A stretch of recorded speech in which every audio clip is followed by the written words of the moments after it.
मैं इतना एक्साइटेड क्यों हो रहा हूँ? देखो बहुत सिंपल है, अपने हर सेशन से पहले 15 से 20 मिनट के लिए मैं अपनी आंखें बंद कर लेता हूँ।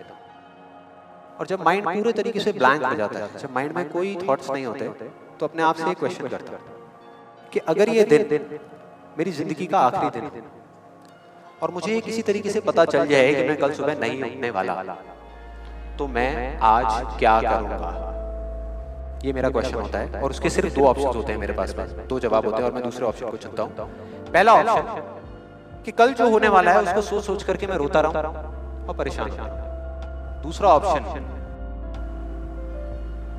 कि जो मेरे पास कुछ घंटे बचे हुए हैं ना, उसमें कुछ ऐसा कर जाऊं, कुछ भी कि जानने के बावजूद भी कि मैं कल सुबह नहीं उठने वाला, फिर भी आज रात को चैन से सो सकूं। बढ़िया नींद।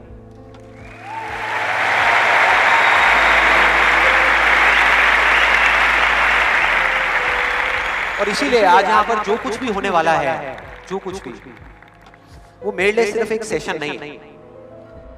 जैसे जैसे सेशन आगे बढ़ेगा आपको समझ आएगा मैं बोल क्या रहा हूं। जैसे अब मैं आपको बताता हूं कि इस सेशन की शुरुआत कहां से हुई, कि मुझे इंस्पिरेशन कहां से मिली ये सेशन करने के लिए। आज से 3 महीने पहले मेरे नाम से एक कुरियर आया ऑफिस में और उस एनवेलप पे लिखा हुआ था the first life changing seminar of Sandeep Maheshwari. तो जब मैंने उसको देखा तो मुझे लगा किसी ने मजाक किया है, क्योंकि मुझे अच्छे तरीके से याद था कि जो मेरा फर्स्ट लाइफ चेंजिंग सेमिनार हुआ था वहां पे सिर्फ 20-25 लोग बैठे हुए थे एक छोटे से कमरे में और किसी के हाथ में कोई कैमरा नहीं था।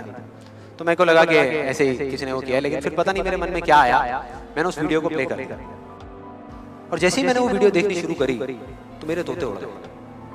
मैंने कहा यार मतलब था मैं ही स्क्रीन के ऊपर, लेकिन लग मुझे ऐसा रहा था जैसे मैं किसी और को देख रहा हूं। और देखता रहा। जैसे ही वो वीडियो खत्म हुई उसी टाइम मैंने ये ठान लिया, मैंने ये डिसाइड कर लिया कि अब चाहे कुछ भी हो जाए, अपनी लाइफ के इतने बड़े फेलियर को मैं अपने तक नहीं रखने वाला, इसको शेयर करूंगा पूरी दुनिया के साथ। और आप में से कुछ लोगों को याद भी होगा, मैं अपने इस एक्सपीरियंस के बारे में पहले भी आपको बता चुका हूं कि जब मैं पुणे के एक MBA कॉलेज में गया था और वहां जाकर के ब्लैंक हो गया था। याद है? कितने लोगों को याद है? याद है। तो तब मैंने आपको बताया तो था लेकिन दिखाया नहीं था, क्योंकि मेरे पास में कुछ था ही नहीं आपको दिखाने के लिए, कोई वीडियो नहीं थी। तो आज मैं आपको दिखाने वाला हूं कि एग्जैक्टली तब क्या हुआ। Okay, good afternoon everybody. Just call me Sandeep, don't call me sir. And just a few confessions before I start off this session.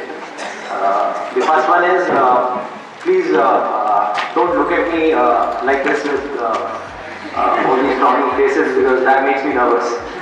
And to be honest with you, this is the first time that I am speaking in front of so many people. And second thing is,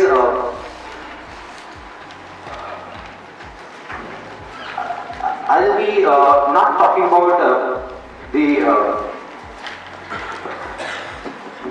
part of it. I'll actually focus more on the practical side of how I did whatever I did. Okay, the second confession, which I forgot. That is. To be honest with you, I can speak in English, but the problem is you may understand what I am talking about, but I won't be able to understand what I am talking about. So it's better if I talk in Hindi. So. Then coming on to the point directly, the secret of what I feel is of my success. I started my career, I think, at the age of 13, and okay, so I'll come on Hindi. So I'm sorry. Yeah, so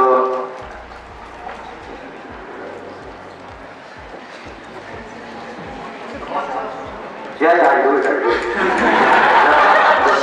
Images बता start कर सकता हूँ तो ये भी कर सकता हूँ, so I think it's not that big a deal.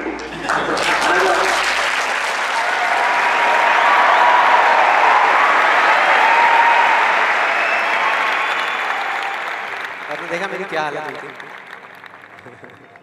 I think सबका यही हाल होता है जब वहां पे स्टेज पे जाते हैं इतने सारे लोग सामने बैठे होते हैं, सबका यही होता है। तो जब मैंने ये वीडियो देखी तो मेरे दिमाग में सिर्फ एक ही चीज चल रही थी, सिर्फ एक, कि ऐसा क्यों हुआ कि मैं अपना इतना बड़ा मजाक उड़वाने के बाद भी बाज नहीं आया, और क्या वजह है कि मैं वहां से यहां तक आ गया। लेकिन मुझे ना इसका एग्जैक्ट जवाब नहीं मिल रहा था, मतलब मुझे समझ नहीं आ रहा था कि इसके पीछे वजह क्या है। और फिर फाइनली एक दिन वो वजह समझ आई। मैंने एक कहानी पढ़ी कहीं पर, और उस कहानी के जब मैं अंदर तक गया तो मेरे को समझ आया कि हाँ ये वजह है। ये कहानी है दो बच्चों की जो एक गांव में रहते थे। उनमें से एक 6 साल का था और एक 10 साल का। दोनों बहुत अच्छे दोस्त थे, बिल्कुल शोले के जय और वीरू जैसे। दोनों हमेशा साथ साथ रहते, साथ साथ खेलते, साथ साथ खाते पीते, साथ साथ नहाते धोते, नहीं धोते नहीं, ये थोड़ा ज्यादा हो गया। तो एक दिन वो दोनों गांव से थोड़ा दूर निकल गए और खेलते खेलते उनमें से जो बड़ा बच्चा था 10 साल वाला, वो एक कुएं में गिर गया और जोर जोर से चीखने चिल्लाने लग गया क्योंकि उसको तैरना नहीं आता था। अब जो दूसरा बच्चा था छोटा सा 6 साल का, उसने अपने आसपास में देखा और उसको कोई नजर नहीं आया, उसको कोई नहीं दिखा जिसको कि वो बुला सके हेल्प के लिए। और फिर उसकी नजर पड़ी एक बाल्टी पे जिसपे एक रस्सी बंधी हुई थी। उसने एक सेकंड भी वेस्ट नहीं किया, उस बाल्टी को उठा करके कुएं में फेंक दिया और अपने दोस्त को बोला कि पकड़ ले इसको। उसके दोस्त ने पकड़ा और वो अपनी पूरी ताकत लगा करके पागलों की तरह उसको खींचने लगा। खींचता रहा, अपनी पूरी जान लगा दी उसने। छोटे से बच्चे ने 6 साल के और 10 साल के बच्चे ने उस बाल्टी को पकड़ा हुआ था। खींचता रहा और तब तक नहीं रुका जब तक उसने अपने दोस्त को बचा नहीं लिया, जब तक वो बाहर नहीं आया। अब यहां तक तो ठीक था, यहां तक तो ये कहानी समझ आती है। लेकिन हुआ क्या कि जैसे ही ये दो बच्चे जब दोनों एक हो गए, जब बाहर आए और आकर के गले मिल रहे, रो रहे और खुश हो रहे, एक तरफ से उनको डर भी लग रहा था। डर था कि अब गांव जाएंगे तो बहुत पिटाई होगी जब उनको बताएंगे कि ऐसे कुएं में गिर गए और ये सब चीजें हुई। लेकिन मजे की बात ऐसा कुछ भी नहीं हुआ। वो जब गांव गए और जा करके उन्होंने अपने घर वालों को बताया, बाकी गांव वालों को बताया, तो किसी ने विश्वास नहीं किया, पूरे गांव वालों ने। और वो अपनी जगह बिल्कुल ठीक थे क्योंकि उस बच्चे में इतनी ताकत भी नहीं थी कि वो एक बाल्टी पानी से भरी हुई वो उठा सके। तो इतने बड़े बच्चे को इतनी ऊपर खींचना तो बहुत दूर की बात है। लेकिन एक आदमी था उस गांव में, उसने विश्वास कर लिया। उनको सब रहीम चाचा कहते थे, उस गांव के सबसे समझदार बुजुर्गों में से एक। और सबको लगा कि यार ये कभी झूठ नहीं बोलते, अगर ये कह रहे हैं तो जरूर कोई ना कोई बात होगी, कोई ना कोई वजह होगी जिस वजह से ऐसा कह रहे हैं। और फिर सारे गांव वाले इकट्ठे होकर के उनके पास में गए और जाकर के बोले कि देखो जी हमें तो कुछ समझ आ नहीं रहा, आप ही बता दो कि ऐसा कैसे हो सकता है। तो उनको हंसी आ गई। वो बोले कि यार इसमें मैं क्या बताऊं, वो बच्चा बता तो रहा है उसने कैसे किया।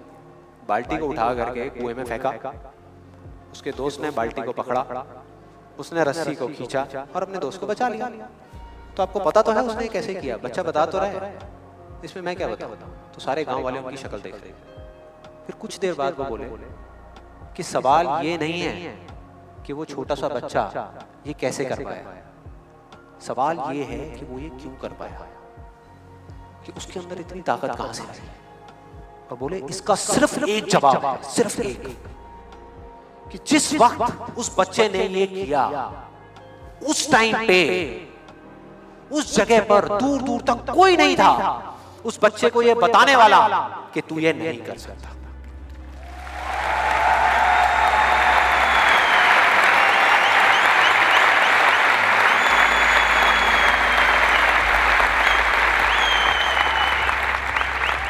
बोले कोई नहीं था, कोई नहीं, यहां तक कि वो खुद भी नहीं, वो खुद भी नहीं।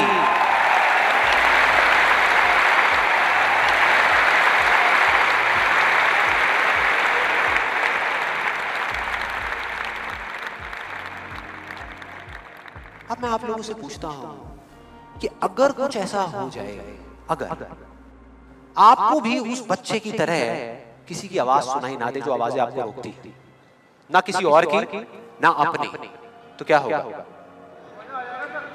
मजा आ जाएगा। अरे उस बच्चे की तरह आपको भी कोई नहीं रोक पाएगा। You will be unstoppable. Yes और नो, यस और नो, यस और नो। थियोरेटिकली तो ये बात बहुत अच्छी लग रही है सुनने में, लेकिन अगर हम प्रैक्टिकली देखें तो सिर्फ यस बोलने से काम नहीं चलने वाला। ये आप सबको भी पता है और मुझे भी पता है। ये जो अनस्टॉपेबल बनने वाला काम है, उसके लिए क्या करना पड़ेगा? 2 दीवारें तोड़नी पड़ेगी। 2 दीवारें, पहली बनी है दूसरों की आवाज की, कि आपके ऊपर दूसरों की आवाजों का असर होना बंद हो जाए, और दूसरी आपकी खुद की आवाज। ये ज्यादा बड़ी दीवार है। तो आप देखते हैं कि इस पहली दीवार को कैसे तोड़ना है। उस कहानी में उस बच्चे के आसपास में कोई नहीं था उसको रोकने वाला, लेकिन क्या रियल लाइफ में ऐसा होता है? यस और नो? नो। क्या होता है कि हम एक काम करने की सोचते हैं, करना शुरू भी नहीं करते, सिर्फ सोचते हैं कि हमको ये काम करना है, और सामने से 4 लोग आ जाते हैं रोकने के लिए। 4 लोग आ जाते हैं तरह तरह की बातें करने के लिए कि ये नहीं हो सकता। अरे बड़ा इम्प्रैक्टिकल सा आइडिया है। जब कोई नहीं कर पाया तो तू क्या करेगा? होता है ऐसा? कितने लोगों के साथ ऐसा हुआ है? सबके साथ हुआ है और होता रहता है। और मेरे साथ तो पता नहीं कितनी बार हुआ है। किसी के साथ कुछ ज्यादा ही हुआ है लगता है। लगता है उनको राह चलते भी, मेट्रो में भी कोई मिलता है, अबे तू नहीं कर पाएगा, चल।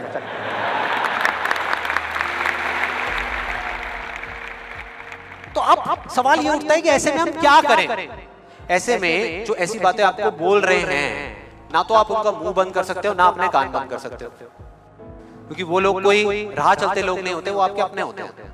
आपके अपने फ्रेंड्स हैं, रिलेटिव्स हैं, आपके घर में हैं, आपके ऑफिस में हैं। तो मैं आपको ये नहीं बोल सकता कि आप क्या करो ऐसी सिचुएशन में, लेकिन मैं ये बता सकता हूं कि मैं क्या करता था।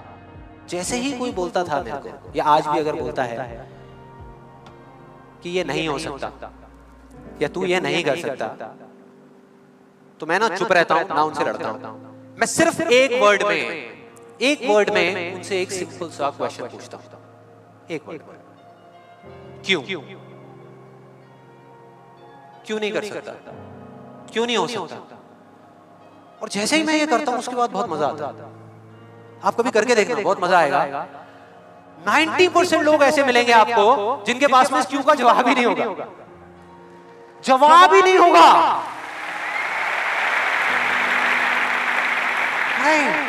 वो सोच में पड़ जाते हैं। जैसे मैं पूछता ना क्यों, हाँ क्या क्यों, ये कैसा सवाल है?